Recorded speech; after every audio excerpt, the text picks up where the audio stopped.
Hello my dear students, कैसे हैं सब बच्चे। आई होप आप लोग बहुत अच्छे से होंगे एंड ये लास्ट के टाइम में आप बहुत अच्छे से पढ़ाई कर रहे हो अपनी, चाहे बोर्ड एग्ज़ाम के लिए हो चाहे नीट एग्ज़ाम के लिए। तो जैसे कि आप सबको पता है, हमने अपने चैनल पे एनसीईआरटी सीरीज़ आप लोगों के लिए स्टार्ट किया है और आज हम लोग कोऑर्डिनेशन कंपाउंड को ही कंटिन्यू करेंगे।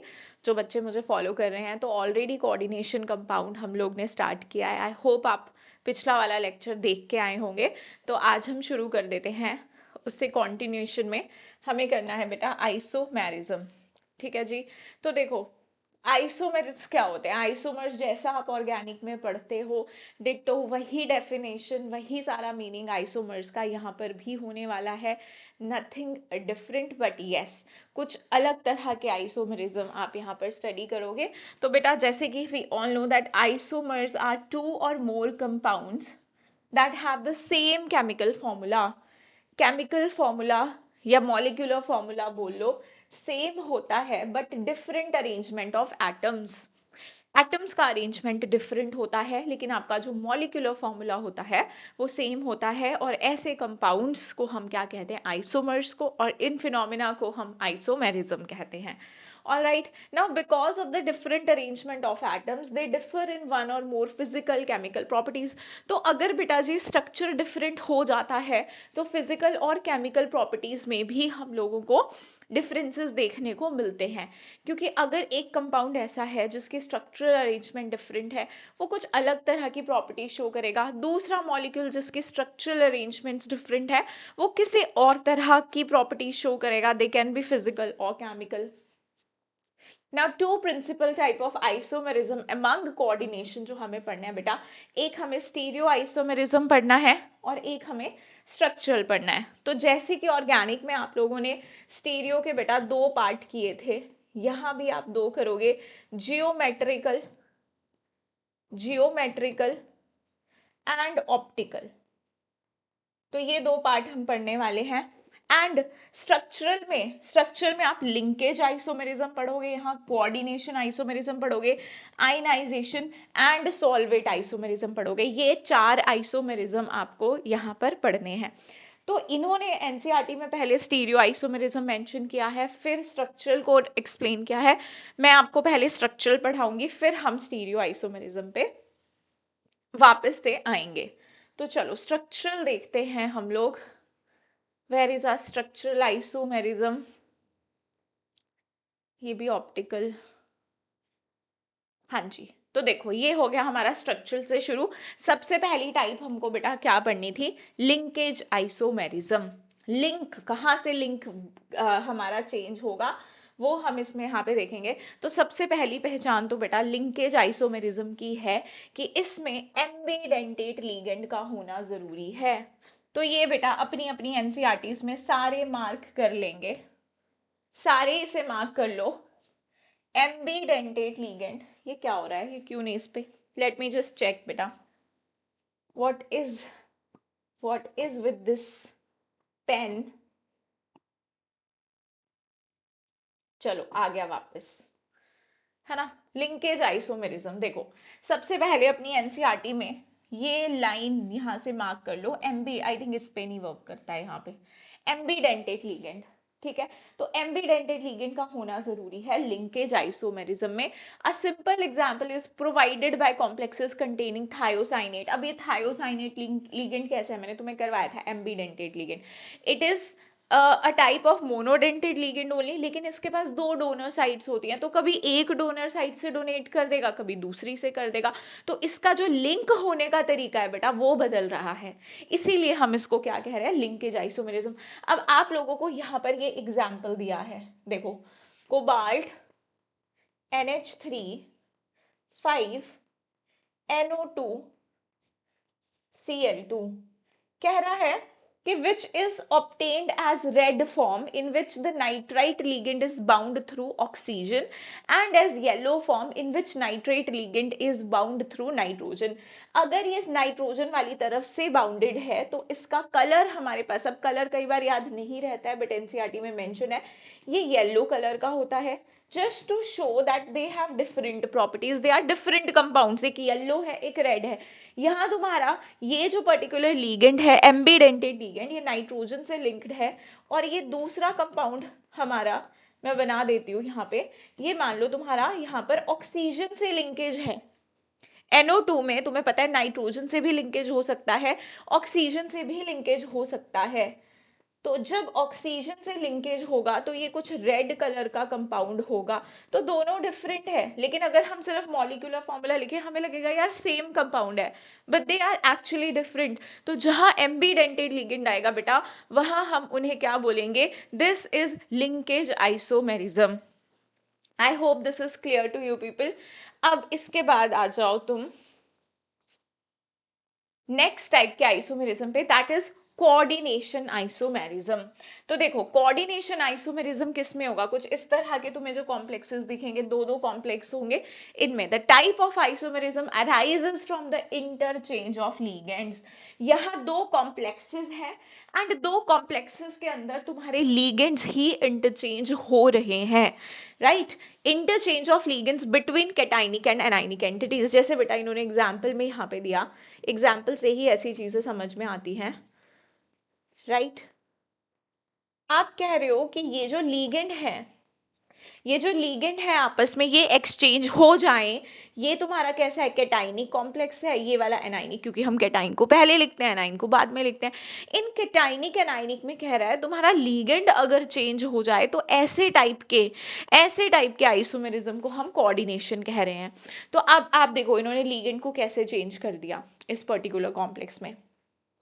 तो आपके पास यहाँ पर आ गया क्रोमियम या कोबाल्ट NH3 6, और यहां आ गया क्रोमियम CN6। अब तुम बोलोगे मैम आपने तो मेटल्स को एक्सचेंज कर दिया, लीगेंड्स को नहीं।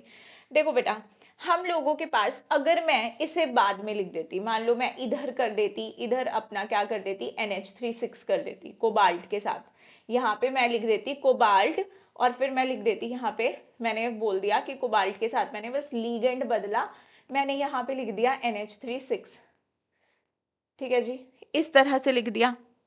तो बेटा अब यहाँ पे तुम एक चीज देखो कि हमारे पास, हम हमेशा कैटायन को पहले लिखते हैं और हम एनाइन को बाद में लिखते हैं। कैटायन को हम बाद में लिखते हैं, एनाइन को हम लोग, कैटायन को पहले लिखते हैं एनाइन को पहले।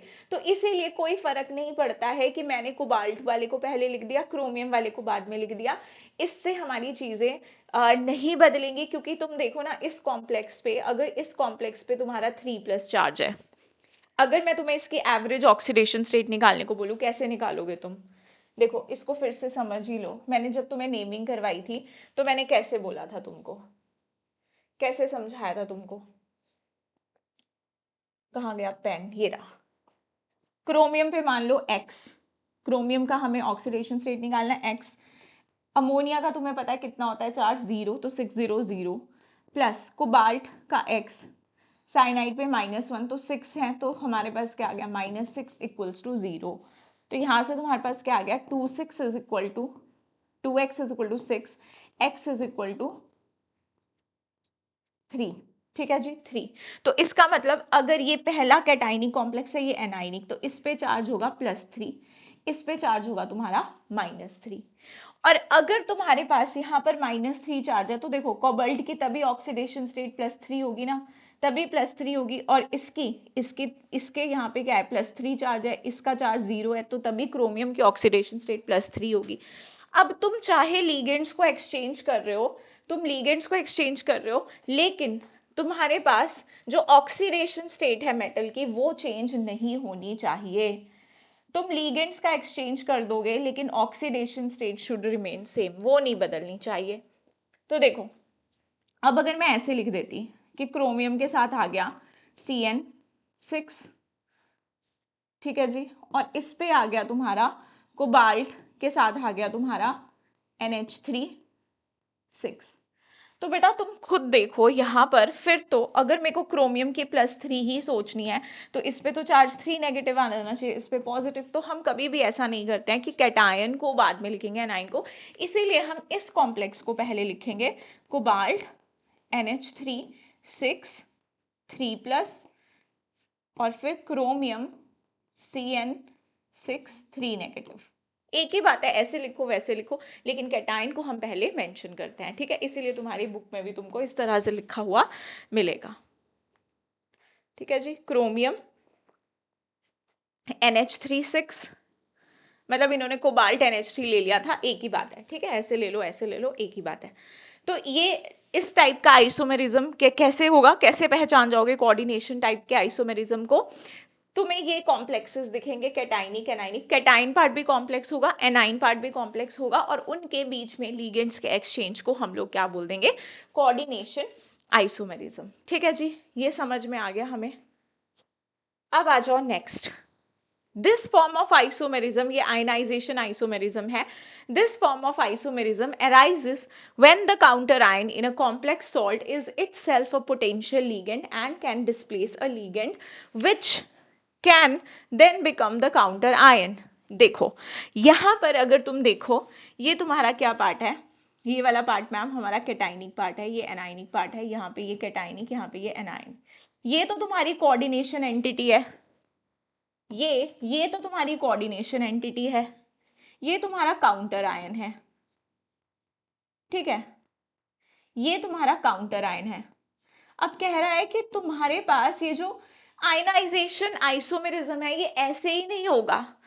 अगर तुम्हारा काउंटर आयन एक ऐसा आयन है जो इतना पोटेंशियल रखता है कि वो एज अ लीगेंड बिहेव कर सकता है, तभी तुम्हारा आयनाइजेशन आइसोमेरिज्म पॉसिबल है।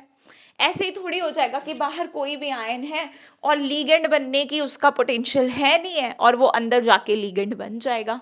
NH4 पॉजिटिव है, मान लो अमोनियम आयन है, वो थोड़ी आके अंदर लीगेंड बन जाएगा, उसके पास तो इलेक्ट्रॉन पेयर ही नहीं है डोनेट करने के लिए। तो यहाँ देखो Br नेगेटिव भी is a potential ligand, SO4 2 negative is also potential ligand. दोनों का मॉलिक्यूलर फॉर्मूला देख लो सेम है, SO4 की जगह Br नेगेटिव अंदर चला गया, SO4 2 नेगेटिव तुम्हारा बाहर आ गया, इन्होंने आपस में इंटरचेंज कर लिया, मॉलिक्यूलर फॉर्मूला तो सेम रहा ना, लेकिन तुम्हारा आयन तो बदल गया ना, बाहर का काउंटर आयन तो बदल गया। अब इस कंपाउंड की जो केमिकल रिएक्टिविटी होगी, फिजिकल प्रॉपर्टीज होगी, वो तो बदल जाएगी ना।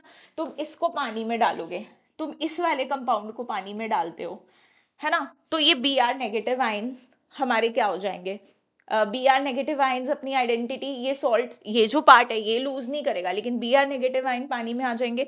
फिर तुम क्या कर रहे हो, इसके अंदर AgNO3 का सॉल्यूशन डालते हो, तो तुम्हारे पास AgBr के प्रेसिपिटेट्स बन जाएंगे, AgBr के प्रेसिपिटेट्स बन जाएंगे। लेकिन अगर यहाँ तुम AgNO3 डालते हो तो तुम देखोगे कि कोई प्रेसिपिटेट्स नहीं बने, नो PPT। तो इन्होंने अलग अलग रिएक्शन शो कर दिया ना। और या तो तुम यहाँ पर क्या कर दो, इसके अंदर तुम BaCl2 डाल दो, ठीक है, BaCl2 डाल दो, तो ये क्या कर देगा, BaSO4 के वाइट PPT बना देगा, लेकिन ये तो नहीं बना पाएगा, ठीक है, ये तो नहीं बना पाएगा। तो यहाँ इस केस में तो नो PPT आएंगे, तो ये अलग अलग तरह के रिएक्शन शो करेंगे। तो इस तरह के जस्ट एक बाहर अगर तुम्हें एक ऐसा आयन दिख रहा है which can be a potential ligand, तो हम उस टाइप के आइसोमेरिज्म को बोलेंगे आयनाइजेशन आइसोमेरिज्म। बाहर का आयन अंदर मूव कर गया, अंदर का लिगेंड बाहर मूव कर गया, बट बाहर जो आयन है that should be a potential ligand. Okay, अब आ जाओ सॉल्वेट आइसोमेरिज्म, इसे हम हाइड्रेट आइसोमेरिज्म भी बोल देते हैं।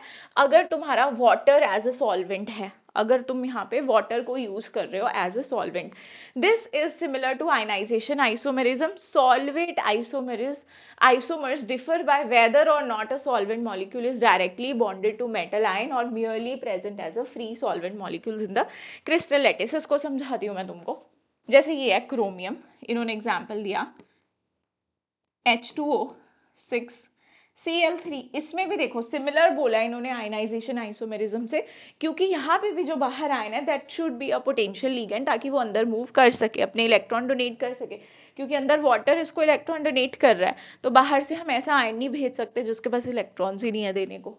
तो तुमने यहाँ क्या किया कि Cl को अंदर भेजा, बट हाँ यहाँ पे तुम्हारा सॉल्वेंट होना चाहिए, सॉल्वेंट मॉलिक्यूल ही अंदर होना चाहिए, तभी हम इसे क्या कह रहे हैं, सॉल्वेंट आइसोमेरिज्म। अब वाटर तुम्हारा सॉल्वेंट है, तो अंदर लीगेंड भी तुम्हारा क्या है, वाटर है, तो हमने क्या कर दिया, यहाँ से एक Cl अंदर लेकर आ गए और एक वाटर को हमने बाहर भेज दिया, इस तरह का कॉम्प्लेक्स बना दिया, कोई फर्क नहीं पड़ा ना हमारे फॉर्मूले पे, लेकिन फिर भी कंपाउंड बदल गया। अगर मैं हीट करूं इसे तो यहाँ से वाटर मॉलिक्यूल का लॉस हो जाएगा, ठीक है, यहाँ से नहीं होगा। अगर इसे हीट करती हूँ तो वाटर मॉलिक्यूल का लॉस नहीं होगा। हम एक और आइसोमर बना सकते हैं, H2O4, अंदर चला गया Cl2 और यहाँ पर आ गया तुम्हारा H2O, ऐसे लिख दो इसको 2H2O, और यहाँ पे तुम्हारा Cl2। अब एक और सॉरी Cl, एक ही बचा ना Cl। अच्छा, अब कोई सोच रहा हो कि मैम आप इसको भी अंदर भेज दो, आप इसको भी ऐसे कर दो H2O3 और यहाँ पर तुम्हारे पास Cl3, ये अंदर चला गया अपना, और तुम्हारे पास जो H2O, 3 H2O थे वो बाहर आ गए, तो ये वाला नहीं बनेगा बेटा, ठीक है, ये वाला यहाँ पर पॉसिबल नहीं होगा। ये हमारे पास यहाँ पे क्या है कि तुम यहाँ पे देख रहे थे कि इस पे कुछ चार्ज है, बाहर भी कुछ चार्ज है, तो ये हमारे पास पॉसिबल था कि कुछ ना कुछ इंटरेक्शन होनी चाहिए। नहीं, अंदर मैंने क्या किया, अंदर मैंने एक सॉरी यहाँ पे मैंने ये गलती कर दी, एक Cl2 था ना, यहाँ पे मुझे कितने Cl भेजने थे, 3 Cl भेजने थे, ठीक है, 3 Cl भेजने थे ऐसे, ठीक है, तो इसको ठीक कर लो यहाँ से, ठीक है जी। तो देख लो इतने टाइप के हमारे के आइसोमर्स होंगे, तो कोई तुमसे पूछ ले कि कितने हाइड्रेट आइसोमरिज्म ये वाला कॉम्प्लेक्स शो करेगा, तो 1 2 3, ठीक है, 3 ही करेगा, ये वाला नहीं करेगा, डब्बे पे चार्ज 0 है तो कोई इंटरेक्शन ही नहीं होगी यहाँ पे, ये वाटर मॉलिक्यूल हमारा रुकेगा ही नहीं। बाकियों में देखो चार्ज है डब्बे पे, यहाँ पे तुम्हारा प्लस चार्ज है, यहाँ पे तुम्हारा +2 चार्ज है, यहाँ +3 चार्ज है, तो इंटरेक्शन रहेगी। ओके जी, चलो अब ये हो गया हाई, इसके बाद सॉल्वेट के बाद ये लास्ट था ना, हाँ, ये वाले क्वेश्चंस पे हम बाद में आते हैं, क्योंकि अभी हम लोग को आइसोमेरिज्म हमारा खत्म नहीं हुआ है, स्टीरियो आइसोमेरिज्म भी हमें पढ़ना है। चलिए तो अब हम पढ़ते हैं स्टीरियो आइसोमेरिज्म। ओके, चलिए यहां से देखो, stereo isomers have same chemical formula same होता है, और जो बॉन्ड्स होते हैं they have different spatial arrangement, 3 dimensional arrangement क्या होती है इसमें, डिफरेंट होती है। Structural isomers have different bonds, a detailed account of these two isomers are given below. देखो ये दिया है तुम्हें ज्योमेट्रिकल आइसोमरिज्म का एग्जाम्पल, यहाँ पर अब देखो यहाँ पे मैं बताती हूँ तुम्हें, हमें मोस्टली जो हमें स्ट्रक्चरल आइसोमेरिज्म पढ़ना है या फिर ऑप्टिकल आइसोमेरिज्म पढ़ना है, दैट इज स्टीरियो आइसोमेरिज्म, वो हम किस किस के लिए पढ़ेंगे, कोऑर्डिनेशन नंबर 4 के लिए एंड कोऑर्डिनेशन नंबर 6 के लिए हम लोग स्टडी करते हैं। तो कोऑर्डिनेशन नंबर 4 में तुम्हारे कौन कौन से कॉम्प्लेक्सेस आ जाते हैं, square planar and tetrahedral, square planar and tetrahedral. तो अब देखो स्क्वायर प्लेनर में हमें, अब मैं दोनों की अगर एक साथ बात कर लूँ, स्टीरियो आइसोमेरिज्म में 2 तरह के आइसोमर्स आ रहे हैं, एक आ रहा है तुम्हारा ऑप्टिकल और एक आ रहा है ज्योमेट्रिकल। तो मैं तुम्हें सबसे पहले बता दूं कि ये जो स्क्वायर प्लेनर है ये ऑप्टिकल आइसोमेरिज्म शो नहीं करता है, ऑप्टिकल आइसोमेरिज्म शो नहीं करता है। क्यों, अगर तुम्हें थोड़ा सा ध्यान हो, मैंने तुम्हें जब स्टीरियो आइसोमेरिज्म पढ़ाया था ऑर्गेनिक में, मैंने वहाँ पे बोला था कि हमारे पास ऑप्टिकल एक्टिविटी, हम लोग कुछ सिमेट्री एलिमेंट्स होते हैं हमारे पास जिनसे हम चेक कर सकते हैं, अगर किसी पर्टिकुलर कंपाउंड में प्लेन ऑफ सिमेट्री प्रेजेंट है, पीओएस प्रेजेंट है, या फिर सेंटर ऑफ सिमेट्री प्रेजेंट होती है, तो वैसे कंपाउंड्स ऑप्टिकली इनएक्टिव होते हैं। और प्लेनर, यार नाम में ही प्लेन है, सारे के सारे बॉन्ड्स एक ही प्लेन में लाई कर रहे हैं, स्क्वायर प्लेनर ऐसा है ना, स्क्वायर प्लेनर ये इसके सारे ये जो 4 बॉन्ड हैं, अगर मैं अपने हाथ को ऐसे रखूं, 4 बॉन्ड बनाऊं, एक ऐसे ऐसे ऐसे, सब एक प्लेन में लाई कर रहे हैं, तो मैं प्लेन पास करूं तो सारे बॉन्ड कट जाएंगे ना, तो मतलब इसके पास प्लेन ऑफ सिमेट्री होता है। तो ये कैसा होता है, ऑप्टिकली इनएक्टिव होता है, ऑप्टिकल आइसोमर्स नहीं शो करता because it has plane of symmetry. तो ये सिर्फ और सिर्फ क्या शो करेगा, तुम्हारा जियोमेट्रिकल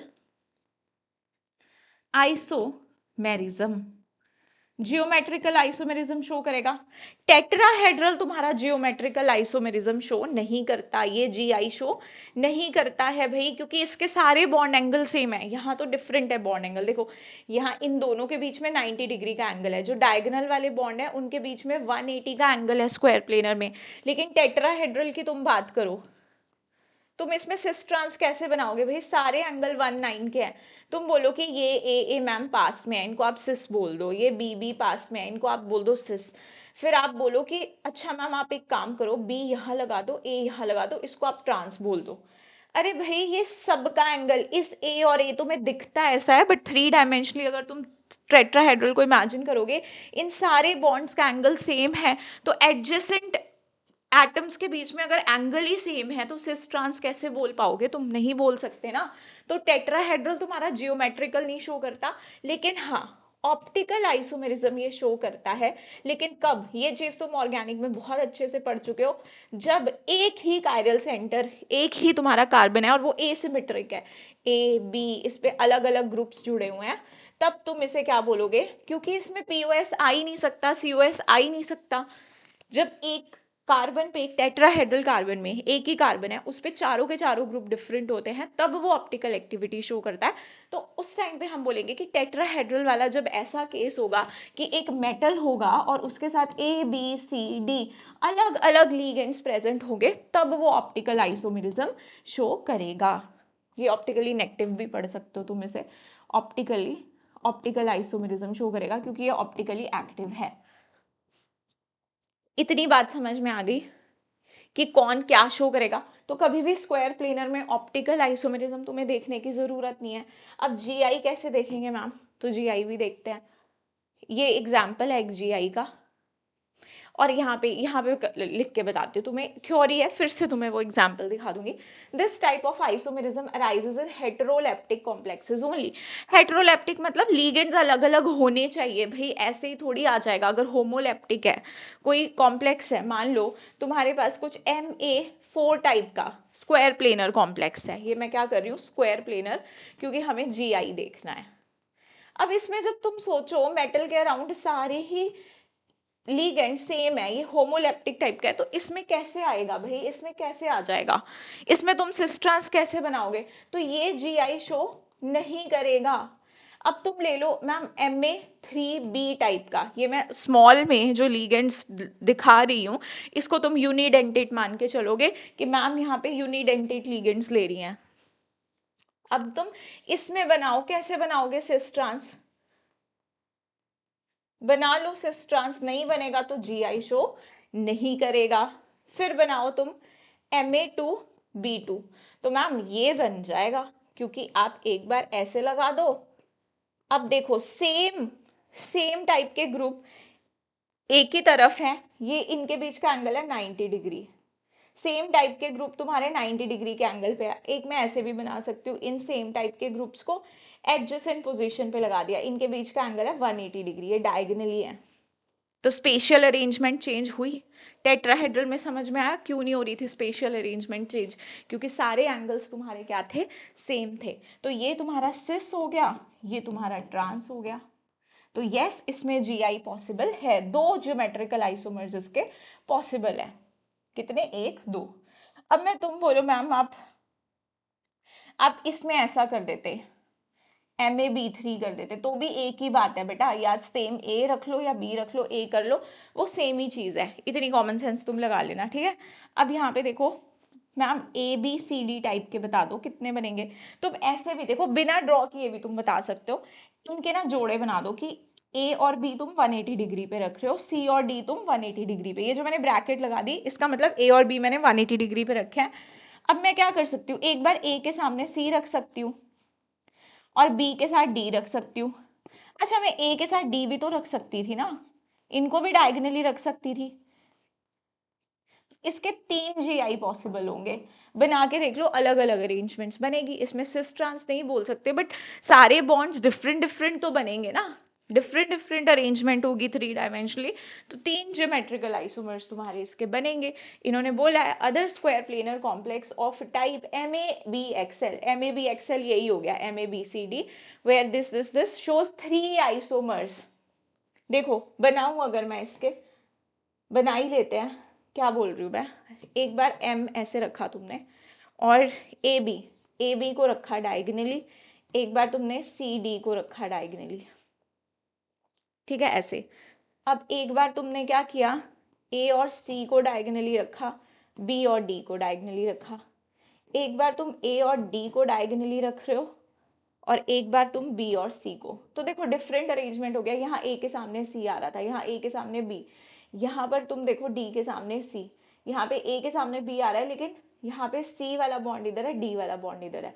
तो तीन अलग अलग टाइप के आइसोमर्स बन रहे हैं। तो ऐसे वाली सिचुएशन में तुम्हारे तीन आइसोमर्स बनेंगे। ऐसे ऐसे करके चेक कर सकते हो। इसमें भी ऐसे चेक कर सकते थे कि दो क्यों बन रहे हैं। पहले तुमने ए का जोड़ा बनाया जो डायगोनल रहेंगे, फिर एक जोड़ा तुमने ए बी के साथ बनाया, एक ए बी के साथ बनाया, यही पॉसिबल था। तो हमने कोऑर्डिनेशन नंबर 4 में तो जियोमेट्रिकल आइसोमेरिज्म देख लिया। अब देखो एक और चीज आती है, यहाँ पे मेंशन नहीं है, मैं बता देती हूँ तुम्हें, इसे मिटा दूं, इसे मिटा देती हूँ यहाँ से, यहाँ पे बता देती हूँ। अगर हम बाइडेंटेट लिगेंड ले लें, ये तो मैंने यूनिडेंटेट लिगेंड लिए, अगर हम यहाँ पे बाइडेंटेट लिगेंड ले लें, बाइडेंटेट लिगेंड ले लें, जैसे मैं ले लूँ M A twice, capital A, मतलब मैंने बाइडेंटेट लिगेंड ले लिया। अरे इसमें कोई सिस ट्रांस पॉसिबल है नहीं, तो ये तो जीआई शो नहीं करेंगे। लेकिन अगर मैं अनसिमेट्रिकल ले लूं ए बी ट्वाइस, तो कर सकता है। देखो एक बार तुमने ऐसे बनाया, ए कैसे आ रहा है तुम्हारे सेम साइड पे, एक बार तुमने कैसे बनाया, इसको ऐसे ही रखा एज इट इज, यहाँ पे कर दिया ऐसे उल्टा, तो देखो ए के सामने बी, बी के डायगोनल में बी आ रहा है, तो ये ट्रांस हो गया, ये तुम्हारा सिस हो गया। तो इसमें पॉसिबल है एम ए बी ए ए, इसमें नहीं पॉसिबल है। इसमें कैसे करोगे, सामने वाले, इधर मैं ए बी रख दूं, इधर ए रख दूं, अब चाहे मैं इसे घुमाऊं तो भी सेम ही रहेगा। लेकिन अगर मैं एम ए बी टाइप का अनसिमेट्रिकल बाइडेंटेट लिगेंड लेती हूँ और मैं यहाँ पे ए बी ले लेती हूँ, तो अच्छा इसमें जी आई पॉसिबल है, क्योंकि यहाँ पे ए है, यहाँ पे बी है। इसी में इरेज करके दिखा दूं, तो मैं विजुलाइज करवा दूं। मान लो यहाँ पर मैंने एक बार ए रख दिया, एक बार बी रख दिया, तो इसके सामने ये आ रहा है। एक बार मैं ऐसा भी तो बना सकती हूँ ना, इसके सामने बी आ जाए, इसके इसके सामने बी आ गया, तो ये स्पेशियल अरेंजमेंट बदल गई ना, तो यहाँ पे भी पॉसिबल है। तो मैंने तुम्हें बाइडेंटेट लिगेंड वाला केस भी करवा दिया। यहाँ पे यही कहानी लिखी हुई है अब, ठीक है। MX2L4 ये ऑक्टाहेड्रल वाला आ गया, ऑक्टाहेड्रल वाला पढ़ते हैं। बाकी तुम्हारा ये देखो, यहाँ पे इन्होंने जो एग्जाम्पल दिया हुआ है, geometrical isomers cis and trans platinum, ये तुम्हारे पास ClCl सेम साइड पे है, तो ये सिस ClCl, या फिर NH3 को देख लो ऑपोजिट साइड पे है, तो ट्रांस। अभी ऑक्टाहेड्रल वाला मैं तुमको बताती हूँ करके, ये वाला ऑक्टाहेड्रल का एग्जाम्पल है। तो ऑक्टाहेड्रल में भी, ऑक्टाहेड्रल में तुम देखो तुम्हारे दोनों शो कर सकते हैं। ऑक्टाहेड्रल में, ऑक्टाहेड्रल की अगर मैं बात करती हूँ, तो ऑक्टाहेड्रल में दोनों पॉसिबिलिटीज हैं।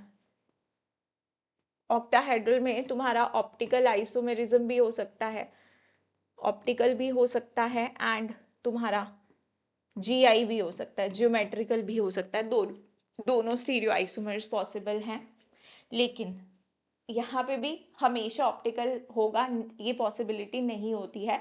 प्लेन ऑफ सिमेट्री अगर आ गया ना, तो समझ लो कि तुम्हारा वो ऑप्टिकल आइसोमेरिज्म शो नहीं करेगा। जैसे अगर मैं बात करूँ MA6 में, इसमें तो जीआई भी नहीं होगा, ऑप्टिकल आइसोमेरिज्म भी नहीं होगा, ठीक है।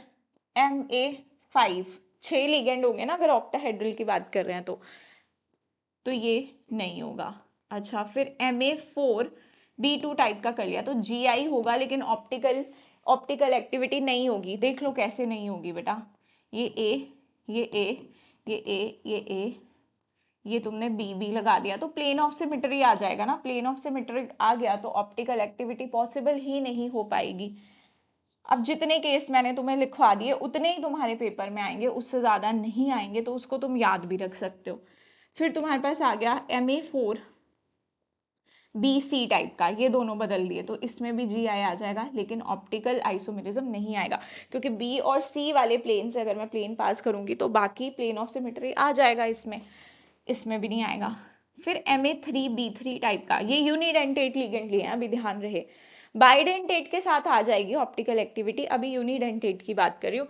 ये लिगेंड्स तुम्हारे मैंने कैसे लिए हैं, यूनिडेंटेट। अब MA3B3 वाले में GI आएगा बट ऑप्टिकल एक्टिविटी नहीं आएगी।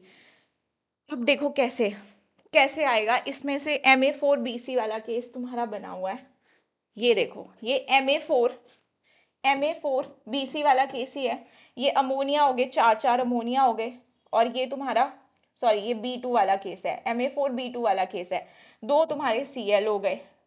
अगर ये Cl तुम्हारे सेम साइड पे है तो सिस, अगर ये Cl ऑपोजिट साइड पे है 180 डिग्री पे है तो ट्रांस। तो ये क्या बना दिया हमने, इसका GI बना दिया, ये हो गया। और एक और केस जो इंपॉर्टेंट यहाँ पर आता है, उसका एग्जाम्पल आगे है ये वाला। ये कौन सा केस है, MA3B3 टाइप का, इन्होंने विद एग्जाम्पल लिया है cobalt NH3 thrice NO2 thrice. देख लो, ये A टाइप का मान लो, ये B टाइप का मान लो। देखो यहाँ पे बनाती हूँ मैं, ये तुम्हारा मेटल, ये तुम्हारी कैसी पोजीशंस हो गई, ऑक्टाहेड्रल। तुमने क्या किया कि एक बार ए यहाँ लगाया, एक बार बी यहाँ लगा दिया, ठीक है जी। एक बार तुमने क्या किया, इस पोजीशन पे ए ए ए ऐसे लगा दिया, बी ऐसे लगा दिया, ठीक है। ऐसे लगा सकते हैं ना हम, अरेंजमेंट डिफरेंट होगी, देखो बी फिर ए है, बल्कि यहाँ पे तुम्हारा बी और फिर यहाँ पे ए है, ये ए है, ठीक है जी। ऐसी कुछ अरेंजमेंट तो डिफर है अरेंजमेंट। अब तुम एक चीज देखो कि ये जो ए है, ये तुम्हारे कुछ इस तरह से ट्राइंगल बना रहे हैं, ऐसा वाला जो एक ही प्लेन पे आ रहा है। देखो यहाँ पे जैसे इन्होंने दिखाया हुआ है इस केस में, ये तुम्हारे पास जो NO2 है, या फिर NH3 को देख सकते हो तुम, ये जो तुम्हारे पास NO2 है, ये तुम्हारे कैसे आ रहे हैं, ऐसे सेम सेम प्लेन पे आ रहे हैं, ठीक है, इस तरह से आ रहे हैं तुम्हारे। अब ऐसा जब प्लेन बनता है तो इसे हम कहते हैं मर आइसोमर।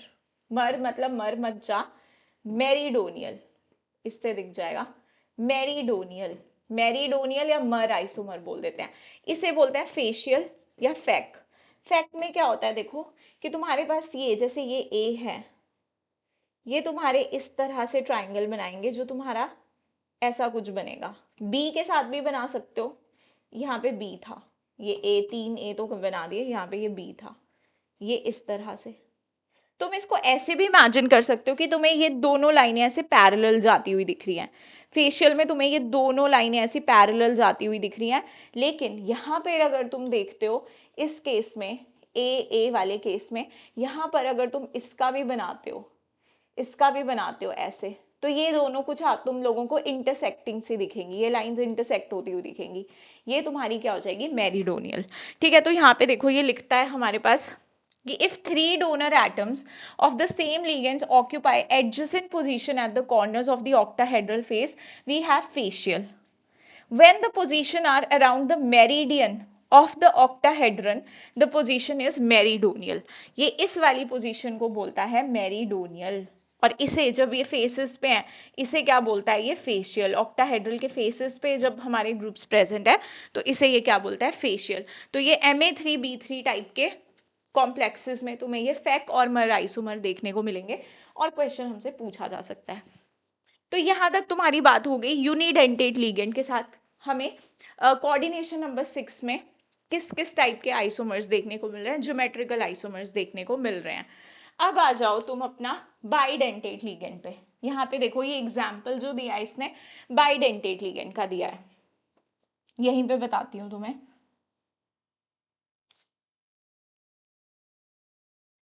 तो अपने पास यहां से देखो, अगर मान लो मैंने कुछ इस तरह का कॉम्प्लेक्स ले लिया, MAA थ्राइस, ए मतलब बाइडेंटेड लिगेंड, जैसे इथिलीन डायमीन ले लो, ऑक्सिलेटो ले लियो, ये तुम्हारे कैसे हो गए, बाइडेंटेड लिगेंड। तो मान लो मैंने ये बाइडेंटेड लिगेंड मैं ऐसे बना रही हूँ, ए के साथ ही बना रही हूँ, ऑक्टाहेड्रल है, 6 बॉन्ड बनाएगा ऐसे।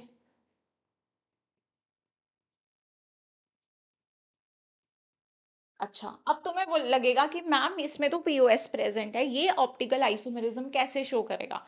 तो बेटा ये जो रिंग्स होती है ना, ये तुम्हारी नॉन कोप्लेनर रिंग्स होती हैं, ये सेम प्लेन पे नहीं आती हैं, इसीलिए यहाँ पर ऑप्टिकल आइसोमेरिज्म होता है। ध्यान रखना, ये तुम्हारी नॉन कोप्लेनर रिंग्स होती हैं। अगर मैं इसकी मिरर इमेज बनाऊं तो इसकी मिरर इमेज कैसी बनेगी, non superimposable mirror image बनेगी। Non superimposable mirror image यहाँ पर तुमको देखने को मिल जाएगी। ये कैसी है, अगर मैं इसको इसके ऊपर उठा के रखूं तो ये सुपर इम्पोज नहीं करेगी, इसको मैं इसके ऊपर उठा के रखना चाहूं तो ये सुपर इम्पोज नहीं करेगी। This is non superimposable mirror image. ये कैसी है, नॉन कोप्लेनर रिंग्स। तो ये ऑप्टिकल एक्टिविटी शो करेगा, मतलब ऑप्टिकल आइसोमेरिज्म शो करेगा अगर हम बाइडेंटेड लिगेंड लेते हैं। अब कह रहा है कि तुम कुछ इस तरह का ले लो, MAA ट्वाइस B2, एक दो यूनिडेंटेड सेम लिगेंड ले लो। तो ये तुमने दो बाइडेंटेड लिए, ये तुमने कैसा ले लिया, साथ में दो यूनिडेंटेड। या तो ये ऐसे हो सकते हैं, एक दूसरे के एडजेसेंट हो सकते हैं, या तो ये ऐसे दिखेंगे तुम्हें, एक दूसरे के एडजेसेंट दिखेंगे, या फिर ये तुम्हें एक दूसरे के एंटी दिखेंगे। अब ध्यान से सुनना, इस पर्टिकुलर ट्रांस वाले में अगर मैं प्लेन ऑफ सिमेट्री देखूं तो इसमें मुझे प्लेन ऑफ सिमेट्री दिख जाएगी, इसमें पीओएस प्रेजेंट है, तो ये वाला आइसोमर कैसा हो गया, ऑप्टिकली इनएक्टिव हो गया। लेकिन यहाँ पे अगर मैं प्लेन ऑफ सिमेट्री निकालने की कोशिश करूं तो मुझे कोई भी प्लेन ऑफ सिमेट्री नहीं मिलेगी। तो इसका मतलब ये जो सिस आइसोमर है ये ऑप्टिकली एक्टिव है। अगर ये ऑप्टिकली एक्टिव है तो एक क्या होगा, डेक्स्ट्रो रोटेटरी, तो दूसरा क्या होगा, लीवो रोटेटरी। तो यहां से मुझे क्या मिल जाएंगे, दो आइसोमर, और ये आपस में जीआई तो शो कर ही रहे हैं, सिस ट्रांस। एक फॉर्म मुझे कैसी मिल रही है, सिस। तो अगर मैं तुमसे यहाँ पे क्वेश्चन पूछूं कि बेटा टोटल टोटल स्टीरियो आइसोमर्स यहाँ पे कितने होंगे, टोटल स्टीरियो आइसोमर्स यहाँ पे कितने होंगे, तो तुम्हारा आंसर आएगा मैम यहाँ पर टोटल स्टीरियो आइसोमर्स हमारे पास कितने आ जाएंगे, 3। क्योंकि एक तो ये हो गए सिस ट्रांस, और एक जो तुम्हारा सिस फॉर्म है उसी की एक तो ये होगी, मान लो ये डेक्स्ट्रो फॉर्म है, एक लीवो हो जाएगी। ठीक है, तो टोटल तुम्हारे कितने आ जाएंगे, 3 स्टीरियो आइसोमर्स आ जाएंगे।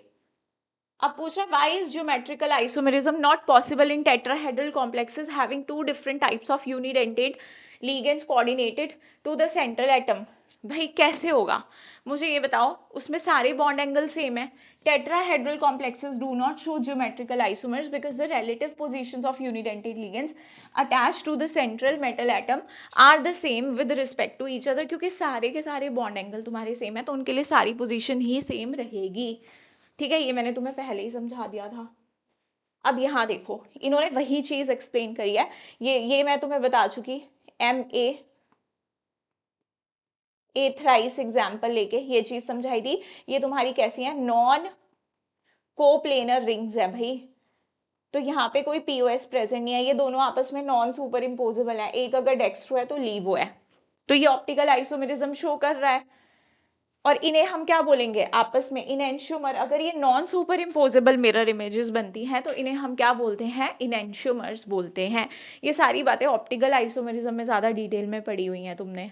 डेक्स्ट्रोलीवो क्या होता है, अगर हम इनको पोलैरीमीटर में डालें तो ये दोनों डिफरेंट कंपाउंड है, ये सेम नहीं है। अगर एक प्लेन पोलराइज लाइट को राइट में रोटेट करेगा तो दूसरा लेफ्ट में रोटेट करेगा। ठीक है, तो मतलब दोनों की ऑप्टिकल एक्टिविटी डिफरेंट है, दोनों कंपाउंड तुम्हारे डिफरेंट है। कैसे चेक करते हो ऑप्टिकल एक्टिविटी, एक हमारे पास पोलैरीमीटर होता है, उसमें हम डालते हैं प्लेन पोलराइज लाइट, तुम पास करते हो। ये तुम्हारा अगर कोई लाइट का सोर्स है, प्लेन पोलराइज लाइट पास करते हो उस सैंपल में से, तो देखते हो एक लाइट को लेफ्ट रोटेट करेगा तो एक राइट रोटेट करेगा, अगर वो ऑप्टिकली एक्टिव है।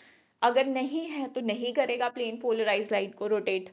बट ये हम एक्सपेरिमेंट करके तो चेक करेंगे नहीं कि जाएंगे लैब में बोलेंगे जी हमें क्वेश्चन आया पेपर में और पूछ रहा है कि वो ऑप्टिकली एक्टिव है या नहीं, हमें 2 मिनट के लिए अपना दे दो जो भी तुम्हारा इंस्ट्रूमेंट है हम बताएंगे। ऐसे नहीं करोगे ना, हमने तुम्हें तरीके बताए हैं किस तरह से तुम देखोगे कि कंपाउंड ऑप्टिकली एक्टिव है नहीं है। सिमेट्री एलिमेंट्स तुमको बताए हुए हैं चेक करना। किसमें बताए हैं डिटेल में? ऑप्टिकल आइसोमेरिज्म में बताए हुए हैं। तो अगर किसी ने मेरी स्टीरियो आइसोमेरिज्म वाली वीडियो नहीं देखी है तो उसमें बेटा मैंने बहुत डिटेल में चीज़ों को एक्सप्लेन किया। अभी एनसीईआरटी में ये चीज़ें तुम्हें यहाँ पे सारी नहीं मिलेंगी इसमें, बट हाँ क्योंकि हमारी प्रीवियस नॉलेज है, हमने किसी चैप्टर में ये चीज़ें पढ़ रखी हैं तो हमें यहाँ तक पहुँच गए हैं, तो हमें पता होनी चाहिए ये सारी चीज़ें। अगर किसी को नहीं पता है तो वो एक बार स्टीरियो आइसोमेरिज्म देख सकता है। अब ये एग्जाम्पल भी सेम ही है, मैंने तुम्हें समझा दिया कि ये तुम्हारी कैसी है आपस में, ये आपस में तो तुम्हारी कैसी है, क्योंकि इसमें पीओएस प्रेजेंट है। तो अगर एक डेक्स्ट्रो है एक लीवो है तो एक तो ये बन गए, दो आइसोमर तो एक ये बन गए, लेकिन एक आइसोमर इसका ट्रांस भी बन सकता है, एक ट्रांस भी बन सकता है ना। लेकिन ट्रांस वाला तुम्हारा कैसा होगा? ट्रांस वाला तो तुम्हारा ऑप्टिकली इनएक्टिव होगा। तो ऐसे इस पर्टिकुलर कंपाउंड के टोटल अगर स्टीरियो आइसोमर पूछता है तो 3 है, लेकिन टोटल अगर तुमसे सिर्फ ज्योमेट्रिकल आइसोमर पूछता है तो 2 आएंगे। ठीक है, टोटल ज्योमेट्रिकल आइसोमर्स आएंगे तो वो भी 2 आएंगे, एक सिस फॉर्म होगी एक ट्रांस होगी। और अगर टोटल ऑप्टिकल आइसोमर्स पूछता है तो भी 2 आएंगे, क्योंकि एक डेक्स्ट्रो होगा एक लीवो होगा। अब तुम उसको 2+2 4 मत कर लेना कि मैम ऑप्टिकल भी तो 2 दिखा रहा है ज्योमेट्रिकल भी तो 2 दिखा रहा है। अरे बाबा, जो ज्योमेट्रिकल है ये ट्रांस है, तो इसी की तो ये सिस फॉर्म है ना, तो ये इसमें भी तो काउंट हो रही है ना। ठीक है, समझ गए मेरी बात? चलो अच्छी बात है अगर समझ गए हो तुम। अब इसमें बोला है draw the structure of geometrical isomer of FeNH3 twice CN4 negative. तो ऑक्टाहेड्रल कॉम्प्लेक्स है, तो क्या हो सकता है? 2 बार अमोनिया पास में आ सकता है सिस, एक बार ट्रांस आ सकता है, तो तुम्हारे पास ये कैसा बन जाएगा? Cis trans isomers. अब बोला है out of the following two coordination entities which is chiral optically active. कौन सा कौन सा ऐसा आइसोमर होगा जो ऑप्टिकली एक्टिव होगा? तो तुम्हें अच्छे से पता है सिस और ट्रांस में तुम्हारा सिस जो होता है वो ऑप्टिकली एक्टिव होता है, क्योंकि इसमें पीओएस एब्सेंट होती है, एब्सेंट। इसमें तुम्हारी पीओएस प्रेजेंट है, तो ये तो ऑप्टिकली इनएक्टिव है। ठीक है, out of 2 cis is chiral optically active. तो ये बड़ा इंपॉर्टेंट क्वेश्चन है, यहां से सवाल बन सकता है, इसको अच्छे से समझ के करो। हो सकता है कि तुम्हें अभी चीजें बहुत 100% समझ नहीं आई हो। जिस बच्चे को स्टीरियो आइसोमेरिज्म आता है उसको बहुत अच्छे से क्लियर हो गई होगी सारी बातें। जिनको नहीं आती है तो बेटा ज़्यादा टाइम नहीं लगेगा तुम्हारा। बहुत ऐसा लोग बहुत ज़्यादा डरते हैं, मैं बताती हूँ तुमको, सच बताऊँ तो स्टीरियो केमिस्ट्री हो गई मैम ये सब हमको नहीं आता है। देखो, इसको अगर नहीं आता है तो इसका मतलब तुमने ढंग से नहीं पढ़ रखा है, इसलिए तुमको नहीं आता है। पहले तो एडमिट कर लो अपनी गलती। अब इतना बड़ा खेल नहीं है कि तुम्हें 1 महीना बैठ के स्टीरियो केमिस्ट्री को बैठ पढ़ना है तब तुम्हें आएगी। तुम जितने लेक्चर्स वन शॉट मेरे यूट्यूब पे हैं उनको 2x की स्पीड पे देख लो या 1.5x की स्पीड पे देख लो, तुम्हारे लिए एनफ होगा। लेकिन ध्यान से, तुम्हें जो भी स्पीड सूटेबल लगती है पूरा का पूरा ध्यान वही लगाना है तुमको। ये नहीं कि इधर उधर की बातें सोच रहे हैं। अगर तुमने 2 ढाई घंटे 3 घंटे आराम से बैठ के स्टीरियो पढ़ ली तो तुम्हारी ऑर्गेनिक में बहुत सारी चीज़ें क्लियर हो जाएंगी, तुम्हें ऑर्गेनिक अच्छी लगने लग जाएगी। लेकिन इतना सा एफर्ट हमें पुट करना पड़ेगा। और देख लो इनऑर्गेनिक में भी यूज हो रहा है कॉन्सेप्ट, तो उसको निपटा लो आराम से, तुम्हें आ जाएगा। बहुत 1-2 महीना अभी बैठ के देखने की तुमको जरूरत नहीं है, आराम से फोकस के साथ देखोगे सब समझ आ जाएगा। ठीक है, नेक्स्ट अब यहाँ पे देखो, ये हो गया हमारा। ओके, ये भी हो गया था। हाँ, ये क्वेश्चन करो, इस क्वेश्चन को ट्राई करो। Indicate the type of isomerism exhibited by the following complexes and draw the structures for these isomers. अच्छा, पहले वाले में देखो कौन सा आइसोमर दिख रहा है तुमको? CrH2O C2O4 ट्वाइस, तो ये ऑक्सिलेट, ये तुम्हारा कैसा है? Bidentate ligand. तो ये मत सोच लेना कि यहाँ पे 4 लीगेंड है बस, तो तुम स्क्वायर प्लेनर बना के बैठ जाओ। ये ऑक्टाहेड्रल बनेगा, क्रोमियम, और तुम्हारे पास 2 वाटर हैं, और साथ में तुम्हारे पास क्या है? ऐसे दिखा दूं मैं इस लीगेंड को, ऐसे दिखा रही हूँ, ठीक है, प्रॉपर नहीं ड्रॉ कर रही हूँ, ऐसे दिखा रही हूँ, एक्स, और साथ में तुम्हारे 2 वाटर हैं। तो एक तो तुम्हारा बन गया कैसा, ये बन गया तुम्हारा ट्रांस, और एक तुम बना दो सिस, ठीक है, एक बना दो तुम सिस। तो ये तुम्हारे पास यहाँ पर आ गया H2O, एक आ गया H2O, और यहाँ पे तुमने बना दी रिंग, ठीक है। एक तुम्हारे पास आ गया सिस, थोड़ा सा मेरा ऐसे करना था मुझे, ठीक है, हो गया। अब ये तो हो गया। अब ये वाला कैसा है, ये तुम्हारा ऑप्टिकली एक्टिव भी होगा क्योंकि इसमें पीओएस नहीं है। तो एक इसकी अगर लीवो फॉर्म बन रही है, एक अगर एल फॉर्म बन रही है, तो डी फॉर्म भी बनेगी, ठीक है। एक ये दोनों आपस में कैसी होंगी, non superimposable mirror images होंगी। तो टोटल इसमें तुम्हारे कितने आ जाएंगे, 3 आइसोमर। अब अगले वाले में देखो, इथिलीन डायमीन, ये भी कैसा होता है, बाइडेंटेट लिगेंड होता है, ठीक है, ऐसे होता है। पूरा नहीं बनाऊंगी इसे भी, मैं एक काम करती हूँ, ऐसे बना देती हूँ। चलो इसको बना देती हूँ, अगले वाले को नहीं बनाऊंगी पूरा। ये बना दिया मैंने तुम्हारा इथिलीन डायमीन, और साथ में तुम्हारे क्या जुड़े हुए हैं, 3 इथिलीन डायमीन है। चलो चलो चलो चलो, इसे मिटाती हूँ, ढंग से बना लेती हूँ। हाँ जी, तो देखो ये हो गया तुम्हारा ऑक्टाहेड्रल, एक इथिलीन डायमीन का मॉलिक्यूल यहाँ पे है, एक तुम्हारा ऐसे है, एक तुम्हारा ऐसे है। तो तुम्हें पता है ये कैसी होती है, नॉन कोप्लेनर रिंग्स होती हैं। तो एक इसके सामने मिरर इमेज भी होगी, एक तुम्हारी कैसी होगी, मिरर इमेज भी होगी।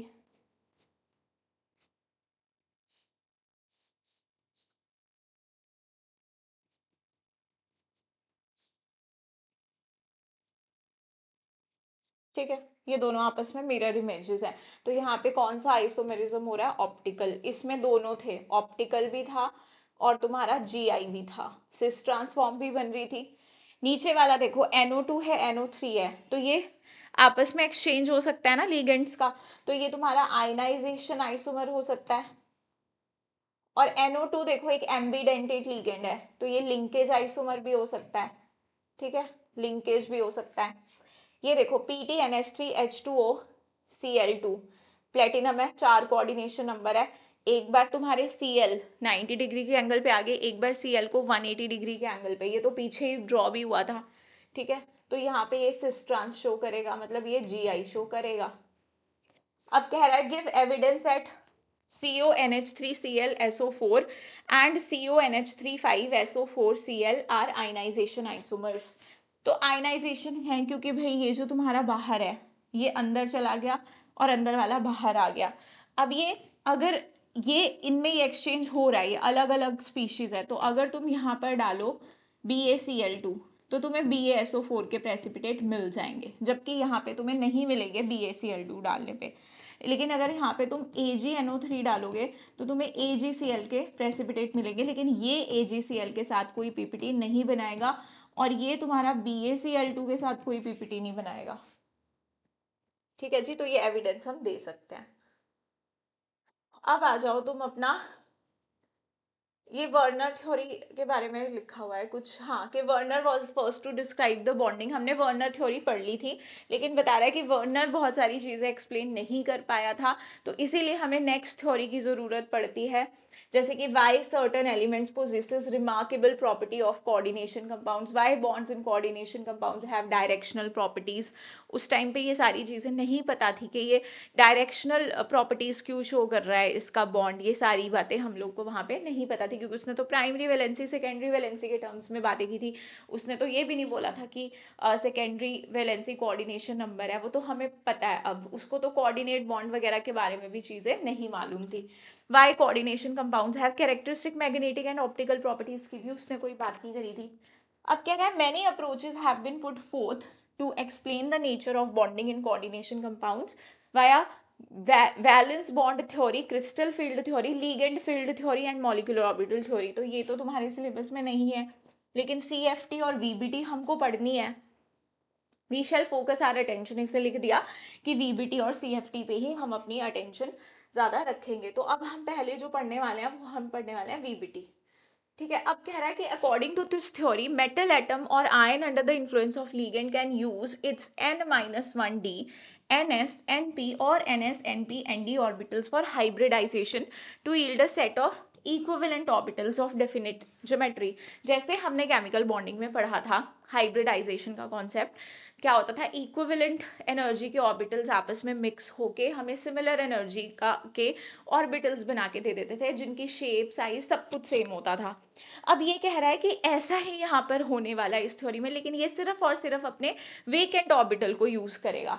कौन कौन से को, n-1d। तुम्हें पता है किसी मेटल के पास, जैसे 3D सीरीज का मेटल है तो उसके पास 3D भी वेकेंट होता है, 4s 4p आगे 3D हो भी सकता है वेकेंट, नहीं भी हो सकता है, बट उसके पास 4D भी वेकेंट पड़ा होता है। तो जो भी उसके वेकेंट ऑर्बिटल्स है, अगर n-1d तुम्हारा वेकेंट है, ns वेकेंट है, np वीकेंट है, nd वीकेंट है, वेकेंट ऑर्बिटल्स को क्या करेगा, यूज करेगा हाइब्रिडाइजेशन के लिए, ऑर्बिटल्स फॉर हाइब्रिडाइजेशन, और ये मिलके क्या बना देंगे, equivalent orbitals of definite geometry and such as octahedral, tetrahedral, square planar. वो डिपेंड करेगा कि कोऑर्डिनेशन नंबर क्या है, उसके उस पर डिपेंड करेगा कि कौन सी ज्योमेट्री तुम्हारी बन के आएगी इन वेकेंट ऑर्बिटल से। These hybridise orbitals are allowed to overlap with ligands. अब मान लो इनमें मिक्सिंग हो गई, मान लो ये तुम्हारी डी की ऑर्बिटल मिक्स हो गई है, यहाँ पे 2d की हो गई, एक s की हो गई, दो तुम्हारी पी से ले ली,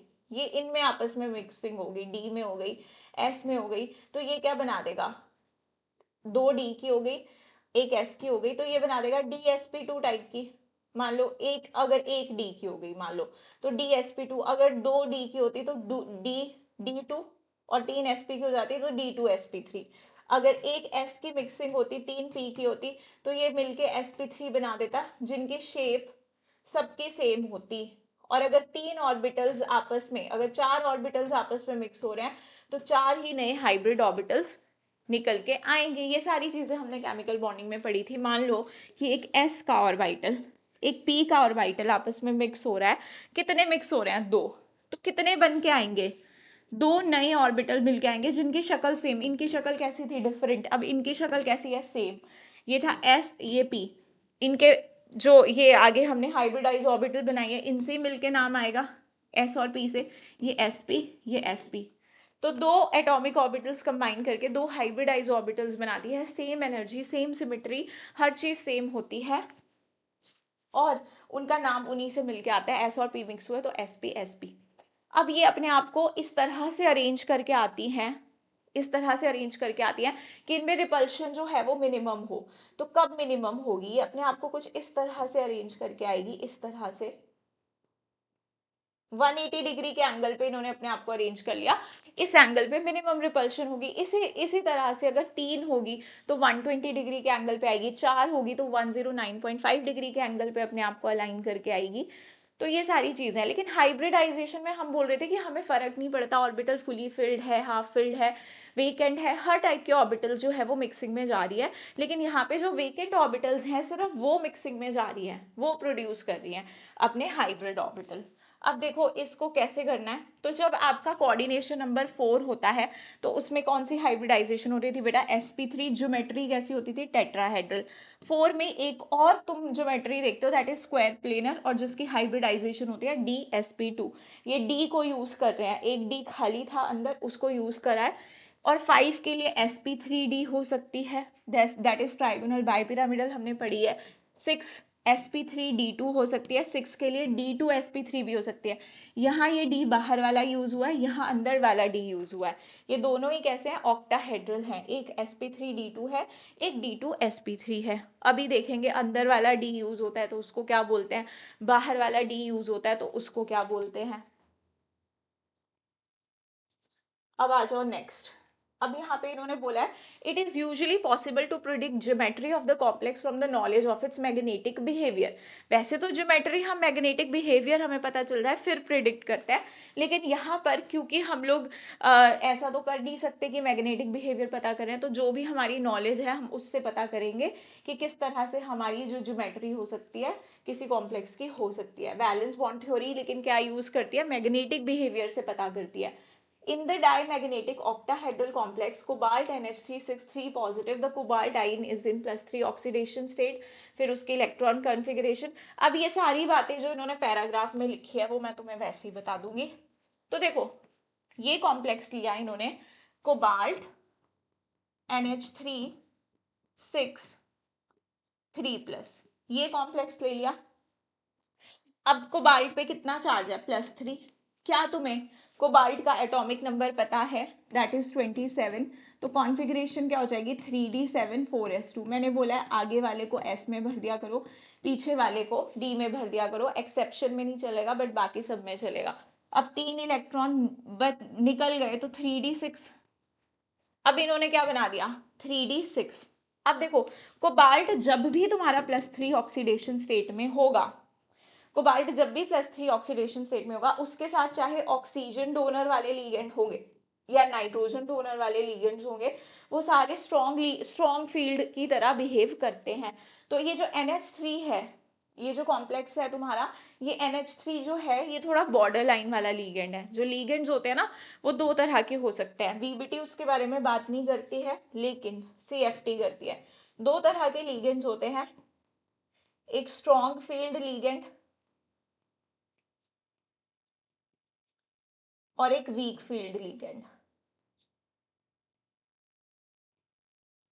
अब ये जो स्ट्रॉन्ग फील्ड लीगेंड होते हैं ये पेयरिंग करवाते हैं बेटा, थोड़ी बहुत नॉलेज में भी तुम्हें होगी.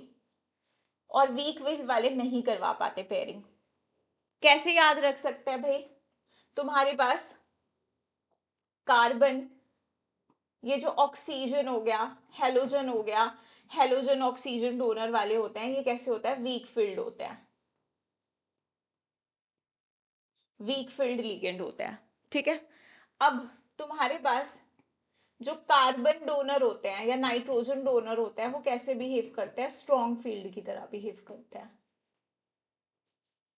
स्ट्रॉन्ग फील्ड लिगेंड्स की तरह बिहेव करते हैं. ठीक है. तो कोबाल्ट +3 के साथ ये जो अमोनिया है ये as a strong field behave कर रहा है. तो ये क्या करवा देगा? पेयरिंग. ये जो अनपेयर्ड, अब 3d6 बनाया तुमने 3d6, इन दोनों की क्या हो गई? पेयरिंग हो गई. इन दोनों की पेयरिंग हो गई तो ये 3 डब्बों में, ये इसके साथ इस डब्बे में आ गया और ये इसके साथ इस डब्बे में आ गया और ये इसके साथ इस डब्बे में आ गया. तो 2 डब्बे खाली बच गए ना आगे, डी के 2 डब्बे खाली बच गए. अब ये 2 डब्बे और ये S का और ये P का, अब लीगेंड्स कितने हैं? 6 लीगेंड है, उनको 6 डब्बे खाली चाहिए क्योंकि कोऑर्डिनेट बॉन्ड बनाना है. तो कितने?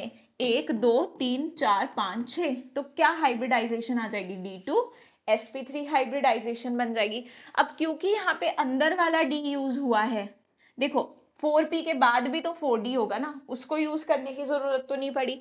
अंदर वाला d यूज हुआ है तो इसे हम क्या बोल देंगे? Inner orbital complex. जब अंदर वाला d यूज होता है तो उसे हम क्या बोल देते हैं? Inner orbital complex. तो यहाँ पर ये जो बन रहा है D2, ये वाला जो कॉम्प्लेक्स बना है आपका कोबाल्ट NH3 6, ये तुम्हारा कैसा है? इनर ऑर्बिटल कॉम्प्लेक्स है. ये तुम्हारा कॉम्प्लेक्स कैसा है? इनर ऑर्बिटल कॉम्प्लेक्स है.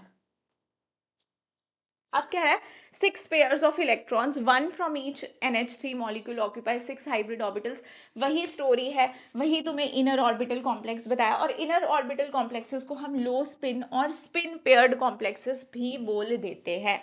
अब क्योंकि देखो यहाँ पे पेयरिंग हो गई है, पेयरिंग हो गई है तो अनपेयर्ड इलेक्ट्रॉन तो बचे नहीं है. अनपेयर्ड इलेक्ट्रॉन नहीं बचे हैं तो स्पिन तो तुम्हारी लो ही आएगी ना ऑब्वियसली. अनपेयर्ड इलेक्ट्रॉन्स होते तो तुम्हारे हाई स्पिन कॉम्प्लेक्सेस बनते. और अगर मैं तुम्हें यहाँ पर बोलूँ कि इसकी मुझे मैग्नेटिक मोमेंट निकाल के बता दो तो अनपेयर्ड इलेक्ट्रॉन है ही नहीं, जीरो आ जाएगी. और पूछ लो तुमसे पैरामैग्नेटिक है या डायमैग्नेटिक है तो तुम बोलोगे मैम सारे इलेक्ट्रॉन्स तो पेयर्ड है तो डायमैग्नेटिक ही होगा. अगर अनपेयर्ड होते तो तुम बोलते मैम पैरामैग्नेटिक होगा. चलिए ये हो गया. अब कह रहा है अगला वाला कॉम्प्लेक्स बनाया है इसने. कौन सा वाला कॉम्प्लेक्स बनाया है यहाँ पे? ये वाला कोबाल्ट F6 3 नेगेटिव. चलो कोबाल्ट F6 3 नेगेटिव. तो यहाँ भी तुम्हारा कोबाल्ट 3+ है. तो कैसा है? 3d6. 3d6 है तो इस बार देखो पेयरिंग नहीं होगी क्योंकि फ्लोरीन कैसा है? वीक फील्ड लीगेंड है तो कोई पेयरिंग नहीं होगी. तो इस बार भी इसको कितने? 6 फ्लोरीन ने आगे चिपकना है और उन्हें खाली डब्बा तो चाहिए. क्योंकि कोऑर्डिनेट बॉन्ड बनाएंगे तो एक डब्बा ये, 2 3 4 5 6, तो ये यूज होंगे, एक इसका, 3 इसके, 2 इसके, तो हाइब्रिडाइजेशन क्या आ जाएगी, sp3d3, कैसे, 1 2 3 4 5 6 d2 आएगी, sp3d2 आएगी, ठीक है। sp3d2 आ गई अब, तो यहाँ पे तुम्हारा आउटर डी यूज हुआ है, तो ये कॉम्प्लेक्स तुम्हारा कैसा बना है, this is your outer orbital complex, और ये कैसा होगा तुम्हारा, इसे तुम बोलोगे हाई स्पिन। और अगर मैं तुमसे पूछूं मैग्नेटिक बिहेवियर कैसा है, तो ये पैरामैग्नेटिक होगा, क्योंकि इसके पास अनपेयर्ड इलेक्ट्रॉन है, पैरामैग्नेटिक कॉम्प्लेक्स होगा। अब चाहो तो तुम इसकी मैग्नेटिक मोमेंट भी निकाल सकते हो, कितने अनपेयर्ड इलेक्ट्रॉन, 1 2 3 4, तो 4 है, तो n+2 का अंडर रूट, ये तुम्हारी क्या निकल जाती है, मैग्नेटिक मोमेंट, 4 + 2 6 √24, ये कुछ 4 पॉइंट समथिंग आएगा, क्योंकि जितने अनपेयर्ड इलेक्ट्रॉन होते हैं उतना ही 4.89 समथिंग ये आ जाएगा अपने पास, उतनी ही मैग्नेटिक मोमेंट आती है। अब अगला बोला है निकल NiCl4 2 नेगेटिव वाला केस। तो देखो यहाँ पर निकल तुम्हारा क्या होता है, निकल का एटॉमिक नंबर होता है 28। कॉन्फ़िगरेशन में जल्दी कैसे लिख देती हूँ, 3d2 4 sorry 3d8 3d8 4s2। अब निकल 2+ है तो ये गए, तो 3d8 बचा, अब 3d8 है तो 3d8 को फिल करो। अब निकल के साथ क्लोरीन है, कैसा है, एक वीक फील्ड लिगेंड है, तो पेयरिंग नहीं कराएगा। अब 4 तुम्हारे लिगेंड्स ने आना है, तो S को यूज करेगा, 3 ये यूज करेगा, तो sp3 हाइब्रिडाइजेशन। अनपेयर्ड इलेक्ट्रॉन है यहाँ पर, तो तुम इसको क्या बोल दोगे, इसको बोलोगे कि पैरामैग्नेटिक है, ठीक है। चलिए अब आ जाओ तुम NiCN4 2 नेगेटिव, इसमें क्या होगा बेटा, सिमिलरली 3d8 है, निकल 3d8 है, लेकिन इन दो इलेक्ट्रॉन्स की पेयरिंग हो जाएगी क्योंकि स्ट्रॉन्ग फील्ड लिगेंड है, तो एक डब्बा तो मुझे D का खाली मिल जाएगा, एक डब्बा मुझे D का खाली मिल गया, एक S का और 2 P के, तो DsP2 हाइब्रिडाइजेशन बन जाएगी। क्या कोई अनपेयर्ड इलेक्ट्रॉन है, नहीं है, तो डायामैग्नेटिक है ये। अब एक और केस आता है इंपॉर्टेंट, जो मैं तुमको बता दूं यहाँ पे, NiCO4 का। NiCO4 में तो तुम देखो क्या है, निकल निकल 0 है, निकल के ऑक्सीडेशन स्टेट 0 है, तो क्या हो जाएगा ये 3d8 4s2। अब बेटा जब भी तुम्हारे पास s में इलेक्ट्रॉन्स होते हैं, जब भी तुम्हारे पास s में इलेक्ट्रॉन्स होते हैं, तो तुम्हें उनको शिफ्ट कराना पड़ता है। कितने हो गए, 1 2 3 4 5 6 7 8, हाँ, और आगे तुम्हारे पास P। देखो बेटा S तो हाइब्रिडाइजेशन के लिए चाहिए ही चाहिए, कभी भी तुम्हें S फील्ड मिल गया ना, S को खाली करवाना पड़ेगा। अब carbonyl is also strong field ligand, तो क्या करेगा, D में 1 2 3 4 5 है ना, ऐसे था, इन दोनों की पेयरिंग करा देगा, और ये जो S है इसको D में ले आएगा, और ये 3d10 बन जाएगा, और S तुम्हारा खाली हो जाएगा। S तुम्हारा खाली हो गया, फिर आगे 3 P के यूज करेगा, ये कार्बोनिल कार्बोनाइल आगे इसके यूज करेंगे, और ये क्या बन जाएगा तुम्हारा sp3। तो इसको भी ध्यान रख लेना, इसको भी ध्यान रख लेना ऐसे केस को। अब आ गया ये a magnetic moment of coordination compounds can be measured by magnetic susceptibility experiments, experimental होता है ये सब कुछ। इसमें देखो इस पैराग्राफ में मैं तुम्हें बताऊं, यहाँ से बहुत सारे क्वेश्चंस आते हैं, कहाँ से आते हैं, ये वाले पैराग्राफ से। This is very very important paragraph. यहाँ से ये जितने भी तुमको कॉम्प्लेक्सेस दे रखे हैं ना, ये स्पेशली यहाँ पे ये वाले कॉम्प्लेक्सेस MnCN6 FeCN6 यही है, सेम ही है, सेम ही रिपीट करें वहां इस लाइन में, MnCN6 3 negative, FeCN6 3 negative and cobalt C2O4 3 negative. अब इनका ध्यान रखना, एक तो देखो कोबाल्ट 3+ जब भी आएगा उसके साथ ऑक्सीजन डोनर वाले जब भी तुम्हारे लीगेंड्स होंगे, चाहे वाटर हो गया चाहे ऑक्सिलेटो हो गया, ये हमेशा तुम्हारे as a strong field ligand behave करेंगे, हमेशा स्ट्रॉन्ग फील्ड लीगेंड बिहेव करेंगे, तो पेयरिंग करवा देंगे कोबाल्ट 3+ के साथ। और एक इसमें भी देखो, एक एक केस करके बता देती हूँ इनका तुमको कि क्या इसमें एक्सेप्शनल केसेस हैं, क्यों इसने एनसीईआरटी ने इनको अलग से मेंशन करके रखा हुआ है, और यहाँ से सवाल बनता ही बनता है। तो देखो यहाँ से MnCN6 3 नेगेटिव, अगर मैं इसको कर रहा हूँ, मैंगनीज की ऑक्सीडेशन स्टेट यहाँ पे कितनी आ जाएगी, +3। तो मैं पता है मैंगनीज होता है मैम 3d5 4s2, तो ये क्या बन जाएगा तुम्हारा, 3 इलेक्ट्रॉन लूज होने के बाद 3d4। अब 3d4 जरा बनाओ, 1 2 3 4, यहाँ पे 4s, यहाँ पर 4p। अब तुम बोलोगे मैम ये स्ट्रॉन्ग फील्ड लिगेंड है, स्ट्रॉन्ग फील्ड लिगेंड है तो ये पेयरिंग करा देगा, पेयरिंग करा देगा क्योंकि इसको क्या चाहिए, इसको तो चाहिए, यहां से अगर मिल जाए इसको 2d के मिल जाए तो ये D2sp2 बना लेगा, ठीक है, ये हमारा D2sp2 बना लेगा हाइब्रिडाइजेशन, सॉरी D2sp3 बना लेगा, क्योंकि कितने चाहिए, 2 3 4 5 6, हाँ 6 D2sp3, ठीक है, D2sp3 बना लेगा। लेकिन यहाँ पे तुम देखो कि एक ही डब्बा खाली है, एक ही डब्बा खाली है, तुम बोलोगे मैम कोई प्रॉब्लम ही नहीं है क्योंकि CN तो हमारा स्ट्रॉन्ग फील्ड लिगेंड है, तो आप पेयरिंग कराओ, लेकिन ध्यान रखो बेटा, ध्यान रखो जब ये पेयरिंग करवाएगा तो ये सिर्फ 2 की पेयरिंग कराएगा, 2 डब्बे ही खाली चाहिए, जितने डब्बे खाली चाहिए उतनी पेयरिंग करानी है, उससे ज्यादा पेयरिंग तुमको नहीं करवानी है, जितने डब्बे खाली चाहिए उतनी पेयरिंग कराओ। अब तुम अगर इसकी भी पेयरिंग कराने लग गए तो तुम्हें फालतू में 3 डब्बे खाली हो जाएंगे, चाहिए ही नहीं, जितने डब्बों की रिक्वायरमेंट है उतनी पेयरिंग कराओ। ये इसमें क्या लिखता है, MnCl6 3 negative has a paramagnetic moment of 4 unpaired, MnCl6 की बात कर रहा है ये, ठीक है, MnCN6 में कह रहा है has magnetic moment of 2 unpaired electrons, कह रहा है एक्सपेरिमेंटली जो इसकी मैग्नेटिक मोमेंट निकली है वो 2 अनपेयर्ड इलेक्ट्रॉन की वजह से निकली है, जहां जिससे हमें ये पता चल रहा है कि 2 अनपेयर्ड इलेक्ट्रॉन है, बट इतना तो याद नहीं रहता ना एग्जाम में कि अच्छा इसमें 2 अनपेयर्ड इलेक्ट्रॉन आए थे। तुम्हें क्या करना है, जितने डब्बे खाली चाहिए उतनी पेयरिंग कराओ, उस ज्यादा पेयरिंग अगर होती भी हो हम नहीं करवाएंगे, ये तरीका है याद रखने का। बस अब इसकी तुम्हें क्या आ गई,